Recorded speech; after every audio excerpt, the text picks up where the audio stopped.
Di era disrupsi yang serba cepat ini, perubahan bukan lagi sekadar pilihan, ini adalah imperatif. Ini adalah tentang beradaptasi atau punah, tentang memeluk masa depan atau ditinggalkan olehnya. Ini adalah tiket bertahan hidup di tengah persaingan yang semakin ketat. Strategi bisnis yang dulu ampuh, kini mungkin sudah usang. Kemampuan untuk beradaptasi dengan cepat dan efektif adalah kunci untuk tetap relevan.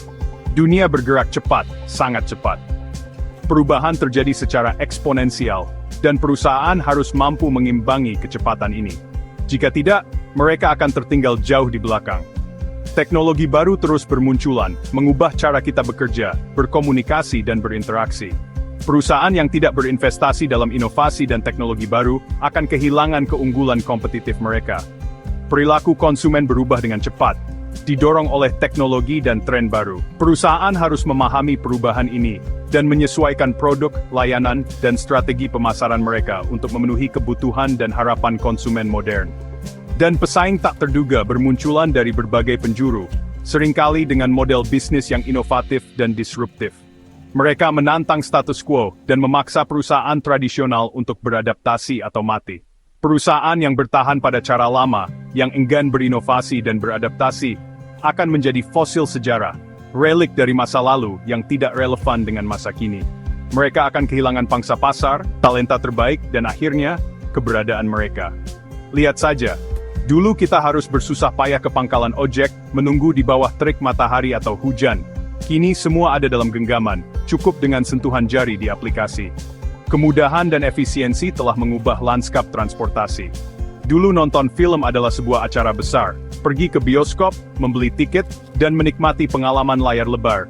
Sekarang cukup dengan berlangganan layanan streaming, dan menonton ribuan film dan acara TV, di mana saja, kapan saja. Inilah disrupsi, kekuatan yang mengubah industri, menciptakan peluang baru, dan menghancurkan model bisnis lama. Gelombang inovasi yang tak terhindarkan, yang menyingkirkan pemain lama yang tidak mampu beradaptasi, dan membuka jalan bagi para inovator. Agilitas organisasi kini menjadi kompetensi utama abad ke-21. Kemampuan untuk merespons perubahan dengan cepat, fleksibel, dan efektif adalah kunci untuk memenangkan persaingan. Banyak yang salah mengartikan, perubahan bukan hanya dilakukan saat krisis melanda, sebagai respons terhadap masalah yang mendesak, tapi justru harus dilakukan secara berkelanjutan, bahkan saat perusahaan berada di puncak kejayaan. Menunggu krisis baru berubah sama saja dengan berjudi dengan masa depan perusahaan. Ibarat memperbaiki atap di tengah badai.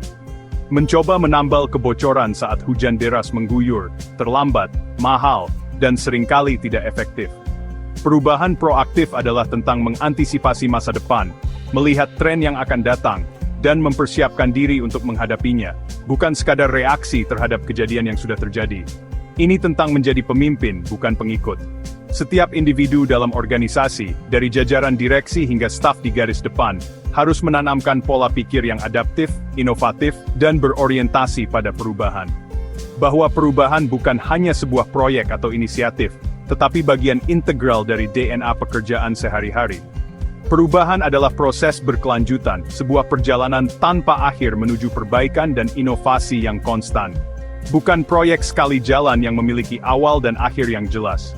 Memahami urgensi perubahan ini adalah langkah pertama yang krusial dalam perjalanan transformasi organisasi. Tanpa kesadaran kolektif akan pentingnya perubahan, tanpa pemahaman bersama tentang mengapa perubahan itu diperlukan, inisiatif perubahan yang paling ambisius sekalipun akan layu sebelum berkembang.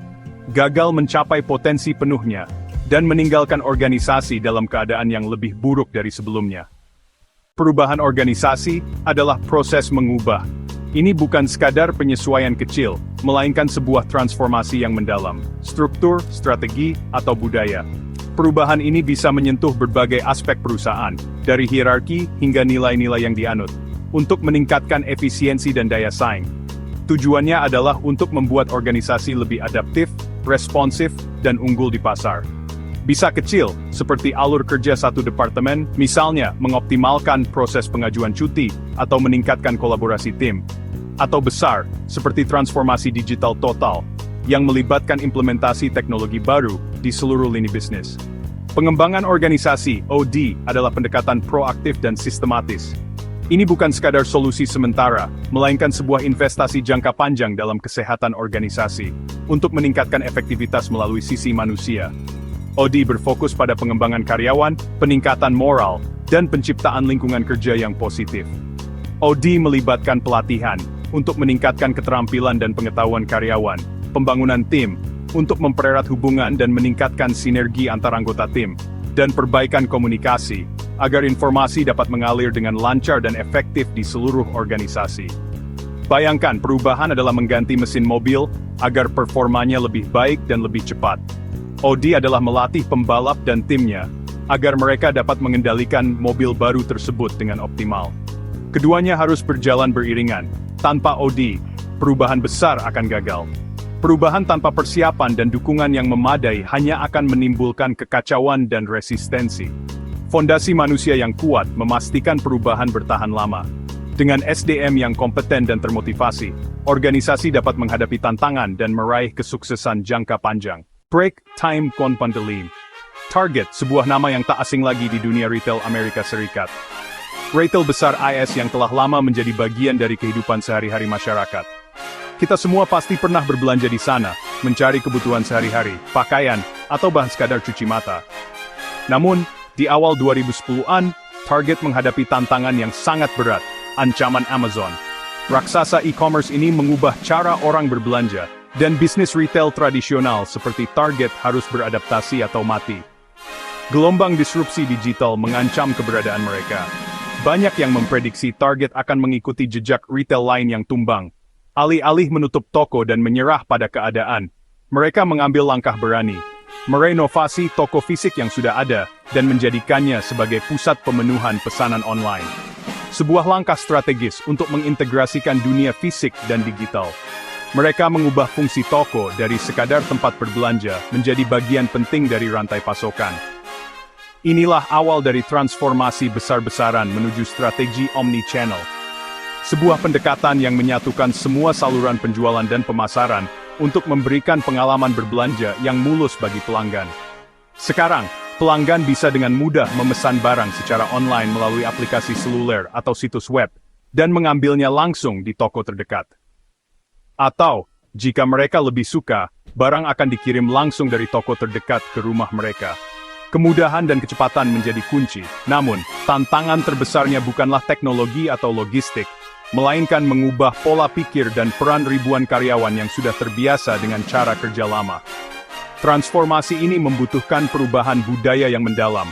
Untuk mengatasi hal ini, Target berinvestasi besar-besaran pada pelatihan karyawan, serta implementasi teknologi baru di seluruh jaringan toko mereka. Tak hanya itu, mereka juga menaikkan upah minimum untuk meningkatkan motivasi dan loyalitas karyawan. Hasilnya sungguh luar biasa. Penjualan digital melonjak tajam, dan toko-toko Target kembali ramai dikunjungi pelanggan. Lebih dari itu, Target berhasil menciptakan keunggulan logistik yang sulit ditandingi pesaing. Kisah Target membuktikan bahwa perubahan bukanlah soal meninggalkan yang lama dan beralih sepenuhnya ke yang baru, melainkan tentang bagaimana mengintegrasikan aset yang sudah ada dengan cara-cara baru yang inovatif. Pada akhirnya, inovasi, adaptasi, dan keberanian untuk berubah adalah kunci untuk bertahan dan bahkan berkembang di era disrupsi yang penuh tantangan ini. Microsoft pernah kaku dan terpecah sebelum Satya Nadella menjadi CEO. Nadella mengubah budaya dengan growth mindset, mendorong belajar, kolaborasi, dan inovasi. Fokus bisnis bergeser ke cloud first, mobile first, dan merangkul open source. Microsoft Office hadir di iOS dan Android, GitHub diakuisisi. Transformasi ini membangkitkan semangat inovasi dan kolaborasi. Saham melonjak, Azure menantang AWS, dan Microsoft kembali relevan. Kunci sukses, produktivitas dimulai dari benchmark. Bahkan manusia lebih dulu, baru strategis. Microsoft membangun adaptasi sefab Vincent. Pemimpin adalah arsitek visi dan motor perubahan. Mereka harus merumuskan visi yang jelas dan menggugah, bukan sekadar target angka. Pemimpin menghilangkan hambatan, menyediakan sumber daya, dan melindungi inovator. Walk the talk, pemimpin harus jadi contoh nyata perubahan yang diinginkan. Keteladanan membangun kepercayaan dan motivasi tim. Kepemimpinan dalam perubahan adalah soal inspirasi, bukan instruksi. Tanpa pemimpin yang kuat, perubahan seakan kandas. Pemimpin menyalur semangat down a true arrow di tengah badai perubahan. Komunikasi adalah bahan bakar perubahan. Banyak perubahan gagal karena komunikasi satu arah hanya pengumuman, tanpa dialog. Komunikasi efektif harus dua arah transparan dan berkelanjutan. Manajemen harus menjelaskan alasan perubahan dan mendengarkan kekhawatiran karyawan. Forum, sesi tanya jawab dan survei anonim penting untuk membangun dialog. Pesan harus konsisten dan diulang melalui berbagai media. Transparansi tentang tantangan dan membangun kepercayaan. Komunikasi jujur mengubah ketakutan menjadi partisipasi aktif. Budaya memakan strategi sebagai sarapan. Tanpa budaya yang mendukung, strategi perubahan akan gagal. Budaya adalah nilai, keyakinan, dan perilaku yang membentuk cara kerja perusahaan. Jika budaya tidak selaras, perubahan akan terhambat. Perubahan budaya dimulai dari pemimpin dan diperkuat lewat sistem formal. Penilaian kinerja rekrutmen dan struktur organisasi harus mendukung nilai baru. Simbol dan cerita memperkuat budaya baru merayakan keberhasilan kecil, mengubah tata letak kantor DSB. Budaya adaptif adalah aset terbesar perusahaan. Ia jadi sistem imun yang menjaga organisasi tetap relevan. Perubahan sering menakutkan, tapi bisa jadi peluang. Kunci proaktif beradaptasi dan terus belajar. Cari pemahaman. Hadiri sosialisasi, baca materi, dan bertanya. Pahami alasan strategis di balik perubahan. Fokus pada peluang, bukan kehilangan. Terbuka pada pembelajaran.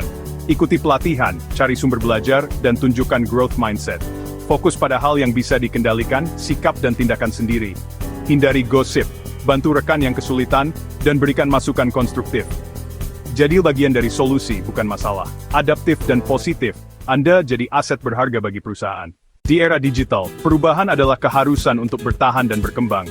Perusahaan seperti Target dan Microsoft membuktikan, perubahan adalah peluang, bukan ancaman. Manfaatnya, daya saing meningkat, inovasi tumbuh, dan talenta terbaik bertahan.